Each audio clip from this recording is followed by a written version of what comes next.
Okay, so you guys kind of tell me what you need as I go through here, okay? Because what I have is really just the outcomes I had for today were just to kind of review them, characteristics within the Iowa core, and just how are we using them now, kind of talk about current reality,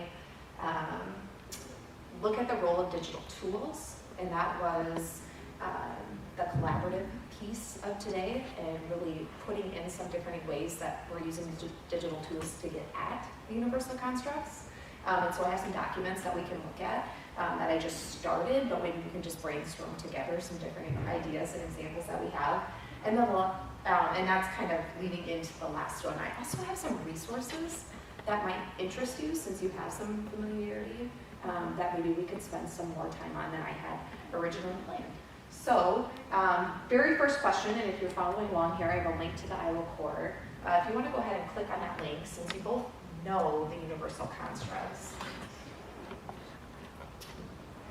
What I'd like you to do is I'd just like to remind yourself a little bit about what those universal constructs are, kind of look at the different characteristics that are there, and instead of the Padlet, unless you'd like to do Padlet, but we don't have to do Padlet, I just want you, as you look through them, just kind of review them, and let's just talk about some of the ahas you have. What are some of the things that you're doing already that fit under those 6 lenses, questions you might have, and then pay particular interest into like connections to student agency.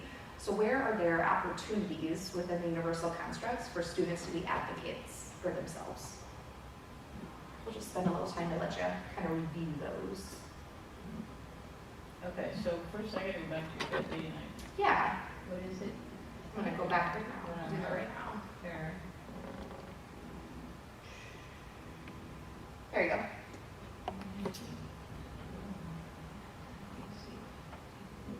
UC ITAC 19. So yeah.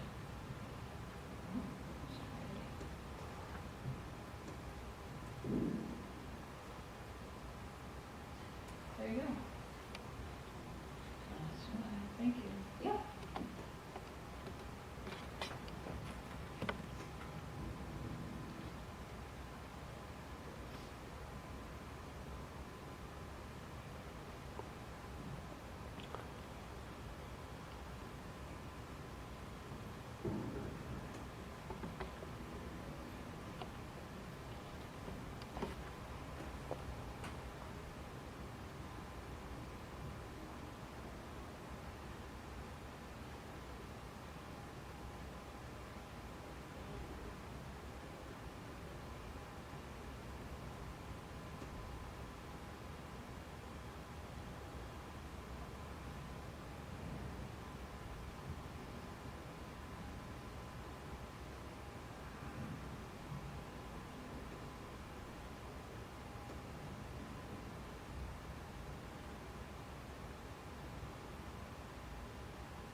One of the things that I love about the new revised website of the Iowa core is that before, in previous years when you were searching for the universal constructs, they were like hidden deep within and you could never find them unless you Google them and typed in Iowa core and you went through a couple different websites.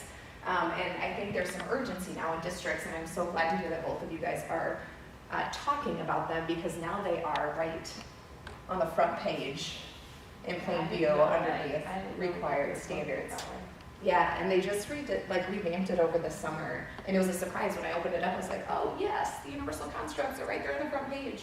Because whenever you think about skills that kids need, or you ever talk to anybody outside of school, they're always talking about these 6 skills, right? So these are those soft skills, those employability skills that companies, that higher ed, that they want out of K-12 systems that we don't always feel that we have the time to concentrate on. And so having these right there on that front page and having them out and open helps teachers to remember to use these as kind of that lens for viewing their curriculum. So within my science classroom, how can I help kids be better communicators? And how can I be purposeful and have some intention in what I'm doing so that kids know that not only are we working on these science content standards, but we're also working on communication, you know, and picking these characteristics out. And so when you look at these 6 different universal constructs, what were some things that would you say you're currently doing around these 6 areas? In either the subjects or the opportunities or experiences that the kids have within your districts?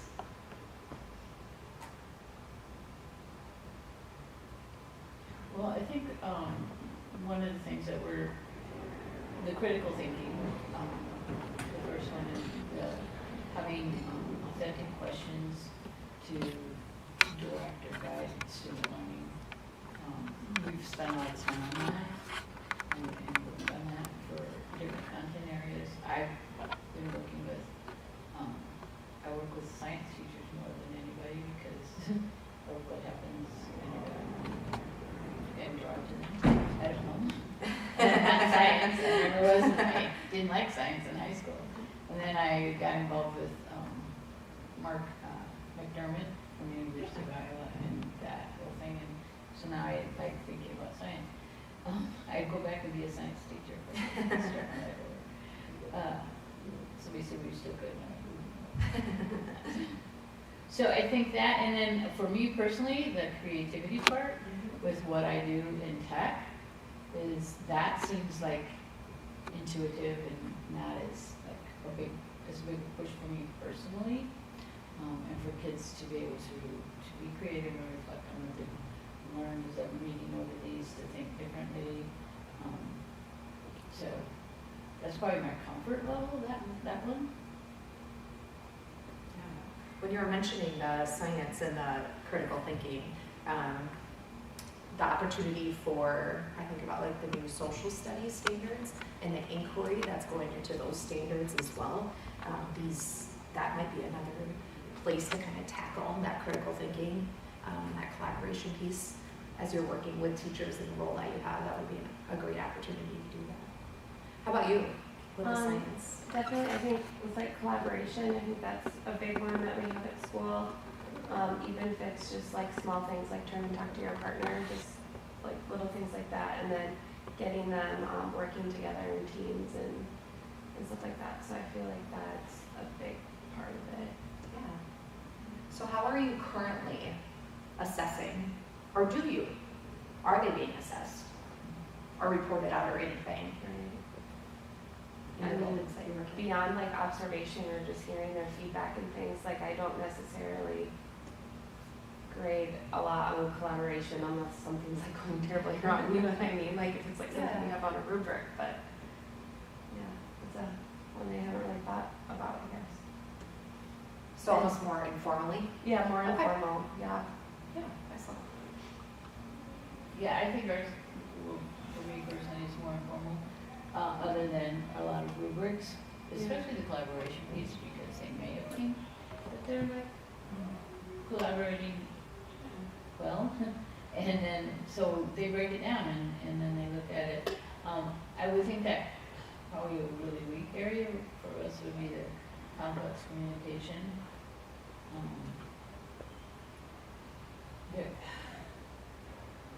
To get them to go deeper is difficult. Like they're going to, not always, but oftentimes, the right answer and then that's the answer and then that's it. Like, but I was like, well, what if? You know? Yeah, like having them like, I feel like just getting them to write a paragraph that has justification or reasoning or like anything to support what they think beyond stating what they think is a struggle. Trying to pull all that out into something that's actually like a coherent paragraph is so hard. One of the strategies, and kind of going rogue, so since it's just us, if you guys don't mind, that I've worked with other people and other people have used on me that's really efficient, and you don't almost even know that it's happening to you until you get to like the 5th why, is the 5 why strategy. But yeah, just, you know, they say, well, why is that? Why is that? And then eventually they don't even realize that they're getting deeper and deeper and deeper as they go. But you're right, it is hard, and it's a shift for kids, and if it doesn't start before that middle school age, it's even harder for the kids to make that shift at that age. And so starting at that elementary and helping kids to be able to justify, especially in science, because it's that claims and evidence piece that they have to be able to prove with the data or observations that they have. So as you look through this, what we are going to do in here is we're going to talk a little bit about how technology fits into the universal constructs, right? So in order for your lessons to have some of these collaboration pieces, these complex thinking, or complex communication and creativity, you have to be moving past that substitution level and even past that augmentation level, and really having kids and challenging kids to solve problems, right? Looking for something new, especially getting at that creativity one, because that is the definition of creativity, is that making adaptations to something or inventing something new for a different purpose. And so when you're thinking about technology and how it fits into that equation, what kind of tools could we use to help get kids at the level that we want them to get at? And so if you are clicking on these links, and I only just started, because this is intended to be somewhat collaborative, but I think we could just collaborate together. Clicking on that first one of collaboration. What are some digital tools that you know of, or maybe even use already, that get at that collaboration piece? So for example, I've linked Wakelet to that one, because that's a resource where kids can pull together different resources and put them in a collection, so they can come back to them and have their different resources and have their citations and all of those things there. And they can make group folders together, so any group projects, they can pull all their resources together. So what are some tools that you know of that might help kids collaborate? And so what I'd like to do is, if you have some different tools that you know of or tools that you use that fit, I'm gonna first like you to look at all 6 of them, and they're all just they should be editable Google Docs. What are some ones, maybe you haven't seen these ones that are already here, they are linked to the website so you can take a look at them. But what are some ones that maybe you know of too that you could add to these? And I'm gonna add to them too, since it's just the 3 of us. But let's take a little bit of time and kind of look at the ones that are there and add some resources to them that we'd be able to take away from that. Sound good? Yep. Okay.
take about 4 more minutes, just kind of adding some different ideas, so that way you have something you can take with you when you go.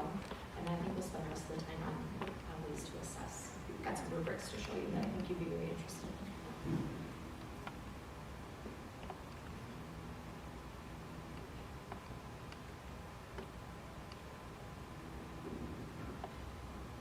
Creativity ones, like fuzzy and Glaxter, we used to use that, but reading one. We have a couple of teachers that still use it. It's not free? Oh, I didn't realize that. Because that is a neat one. Yeah. The way you can design your. Yeah. I did not know that. No, it's like, I don't know, $8 a month or something, and then you get a classroom for, the ones that really liked using it bought it themselves. It's like, I think $20 a month for a class. Okay, that's really. Yeah. I'm trying to think of some other ones that we teach you use. I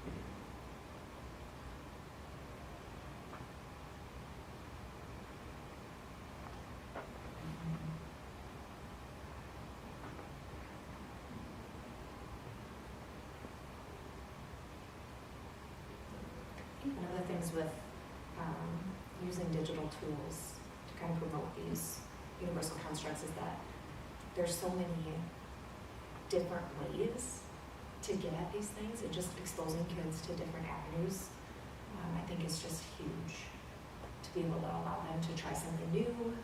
Maybe then, once you introduce it to them, they'll use it in one of their own presentations or use it for something later.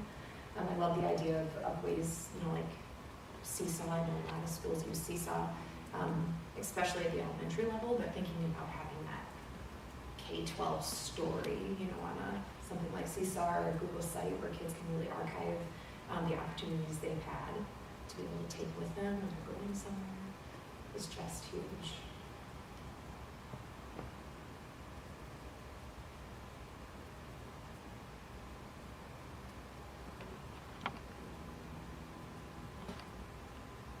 When you look through some of these, have you used some of the ones that are on here before?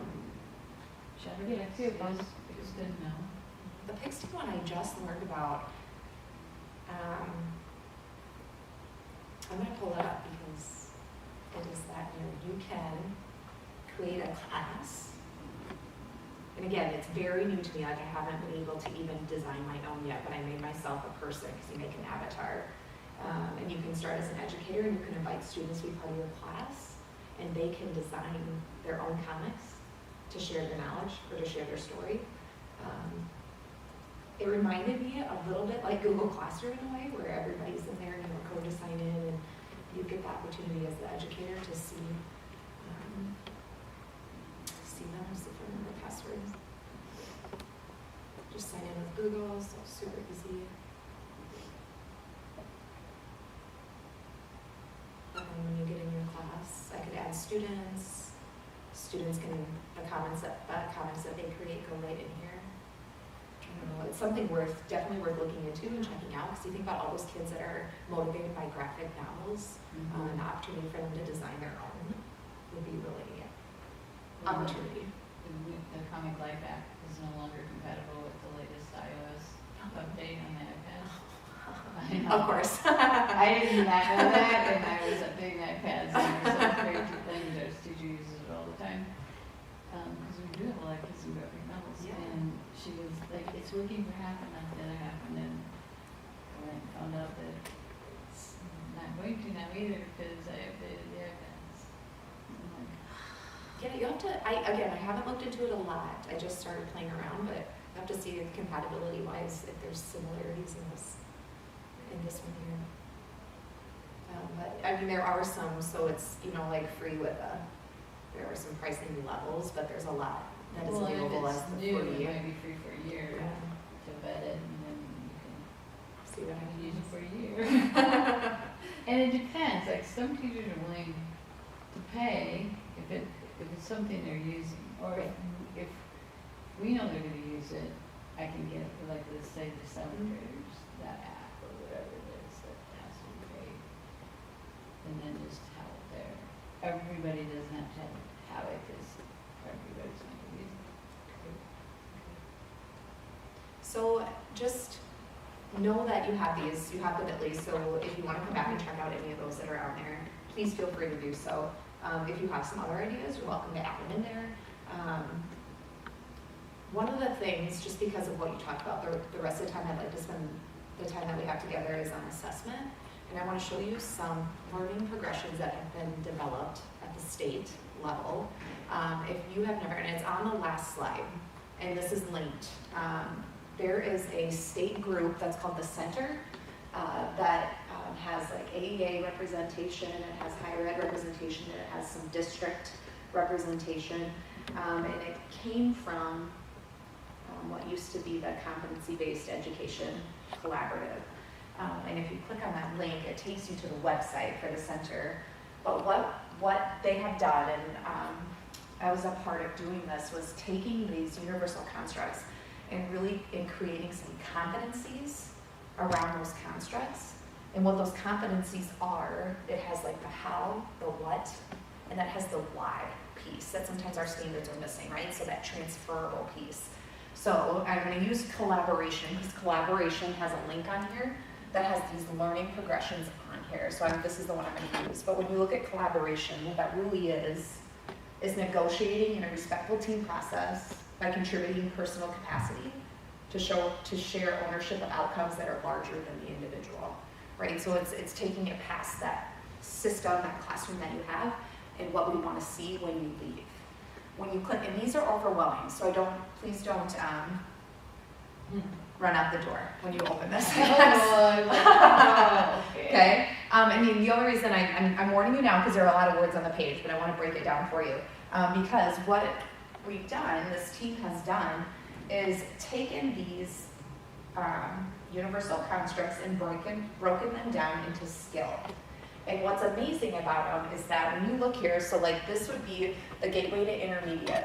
So by the end of second grade, these are the types of learning targets you could use in your classroom to help them get to this skill of negotiation.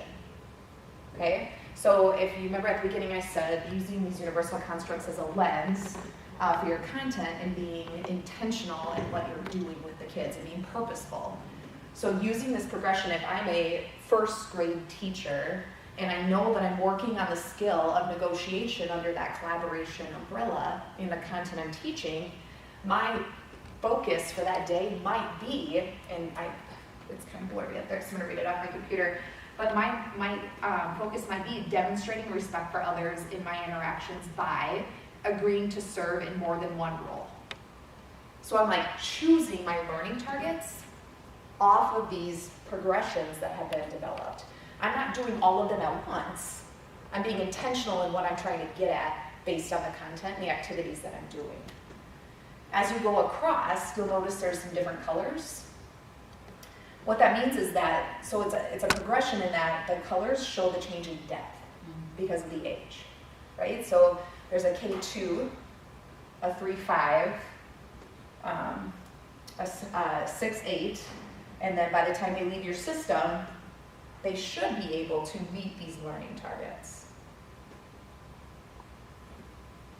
And again, it's broken down by skill. So you've got that negotiation skill on the first page. Going into like building that personal, or contributing that personal capacity. So being able to share your own strengths. And then into that shared ownership. So mine to ours, right?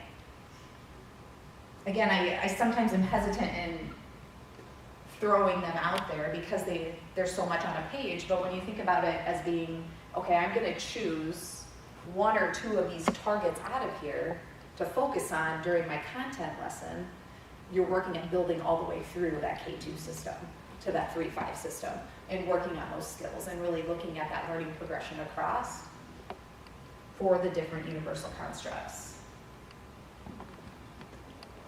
5 of the 6 are completely done at the state level on documents that look like this. There is a 6th one that's just about done. It's being worked on this year by that same group of people. The flexibility and adaptability is taking a little bit longer because there isn't as much research out there around that construct itself on being that flexibility and that adaptability. While the rest of these are really steeped in research. I would like you to just take a second and kind of look through them, and if you're interested, this website itself, this is the center's website that's all about learner agency. Okay, so if you have any like personalized learning, anytime, anywhere learning, there's a lot of resources on here in regards to those.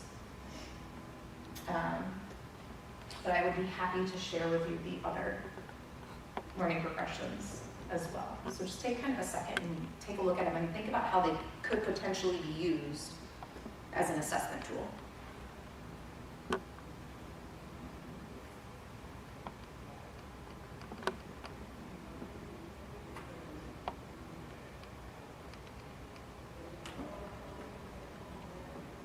And I apologize for how small they look. I apologize how small they look. When I print them on the, I don't know, 11 by 13, so they're huge.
What are your thoughts when you look at these learning progressions?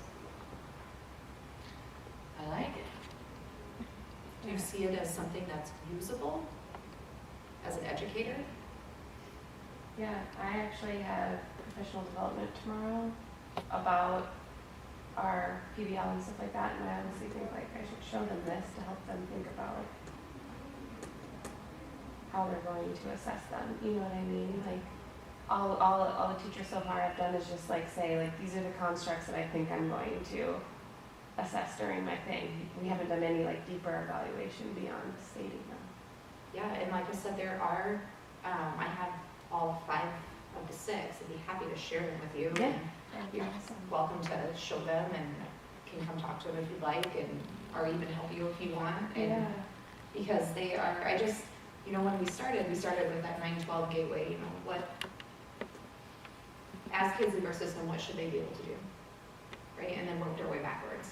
Mm-hmm. What does that look like in middle school, in elementary, in lower elementary? And when you look at it in the lens of, again, picking 1 or 2 and being intentional, Yeah, I really like that a lot. And we're in the process of writing proficiency charts, creating proficiency charts for all of our standards. And so some of this that would lend itself to, as we're looking at that, and then we're doing it vertically as well as, so this is nice. I'm just going to share now. I'm Sheila.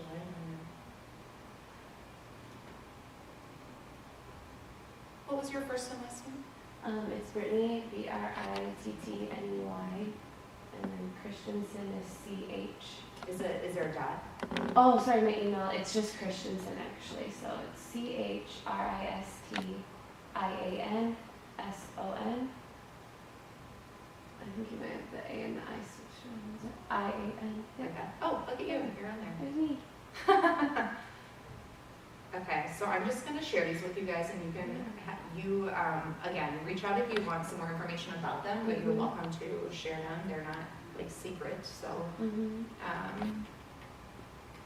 Yeah, because we haven't quite figured out that piece, because we're doing this 5 through 11, and so like the high school kids are gonna get credit for that midterm, and having to figure out just what that looks like, and Yeah, and just having a way to build up to it as well, because you can start using some of that common language now yeah. to build that in.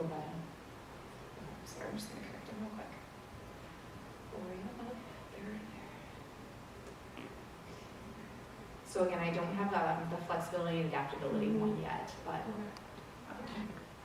Well, I think that the two words you just said, we just spent all of last Friday's PD working on, even when we talk about standards-based grading and what it looks like and why we're doing it, and the conversation with parents is that common language.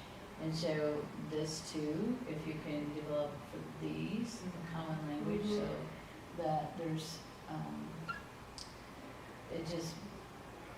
you own it more, and it's not a mystery. Like this teacher, this is what collaboration looks like, and this is what they're going to be looking for, and this is what critical thinking looks like, and this is, I think it's essential.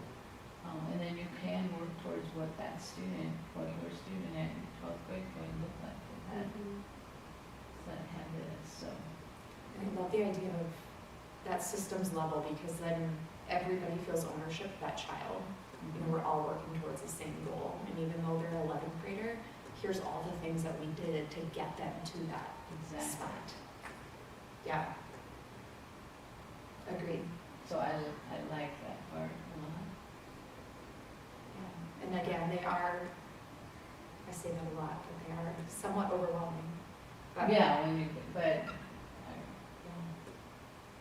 we also have them, I have them in the 11 by 13 already, and the AEA already has that file because I made a ton of them.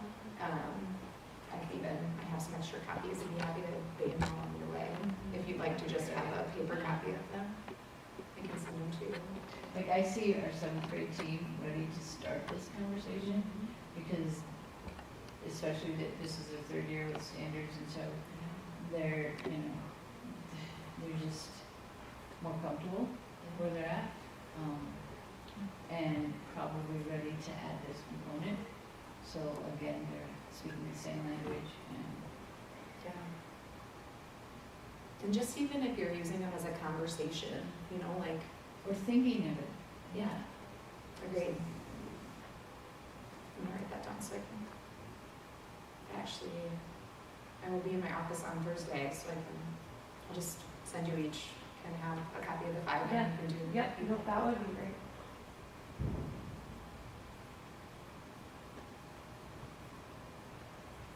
There's just a lot of things, considering the input of others and then modifying your own position. Sometimes I think of them too, like if you're in a teacher leadership position, I use them, I lead one of the teams at the AEA, and I use these as my norms. And that too, because right when you read that one, it's like, adults sometimes need this as well. That's what stuck out, because I'm in the math PLC, which there's a whole stupid reason for me to be there, and it doesn't make any sense. Basically, I'm babysitting somebody to make sure they follow the norms. And I read that, and I'm like, well, maybe we could start living these ourselves before we start practicing with kids. Oh my God, it's just a weird situation.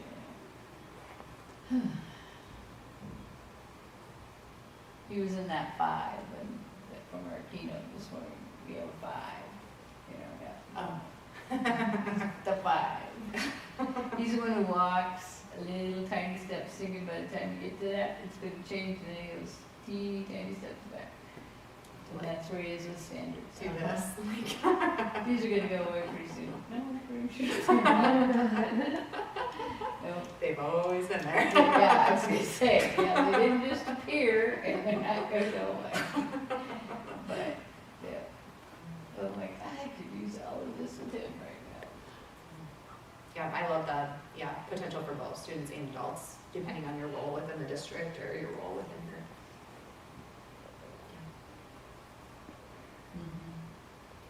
And that was what I had to share. Well, this is great. Good. I'm glad. I feel really bad, so I'm glad that you No, that you're gonna be able to take something away, because just with two Absolutely. people, it's kind of, but Absolutely. good. Yeah, Thank you. Yeah. Yeah, no, this will definitely help, because I'm on the committee, so like, I have to help them think of what this rubric's gonna look like, and even like a template for planning out their class. And like just having, we wanted the constructs on that template, so they're thinking about them as they plan. That's great. I did. That is great. I love that that's just right out in the open. Won't all have time to get it all done, but that's okay. It's a continuing. So you both have kind of a drive home, don't you? Yeah, a little bit. Yeah. A couple hours. How far is North Iowa? 2.5. 2.5 to say, because I live in Gardner. Oh, yeah. So, yeah. And we took like Highway 9, right? And then what's the highway? Like we went up to Belmont and over. Yeah, To that's like get here. Yeah. And So pick what's up the another town? The school's North Iowa? city. Yep, and the town is Buffalo Center. Okay.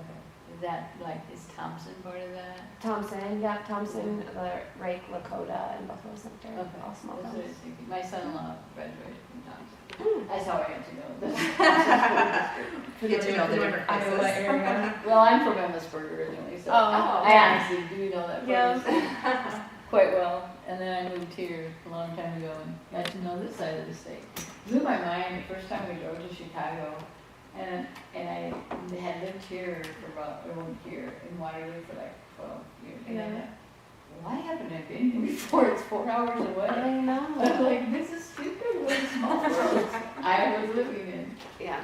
I have family that lives in Chicago, and her mother-in-law lives in Brandon, Iowa. And like she always goes to Brandon, and then she's like, it's only like 4 hours from there, to get to Chicago. And I'm like, we always go, and it takes us 6 hours to leave from where we are. And like, we should go get grandma, hang out with her, and then go, and we'll see like a shorter trip. Well, I'm in Chicago, Illinois. We have 3 adult children living there. So Oh, nice. That is one place I have never been, which when you say, oh my gosh, we live Yeah. 6 hours there's away. so I've much never to been do there. there and so much to see. Yeah, so now I'm quite familiar with it and don't think anything about driving there. Yeah. No, 4 hours isn't too bad. We'll safe travels back, everybody. Yeah, you Yep, too. you too. We'll see you later. It's good to see you. Yes, well, thank you for that. Yes, yes.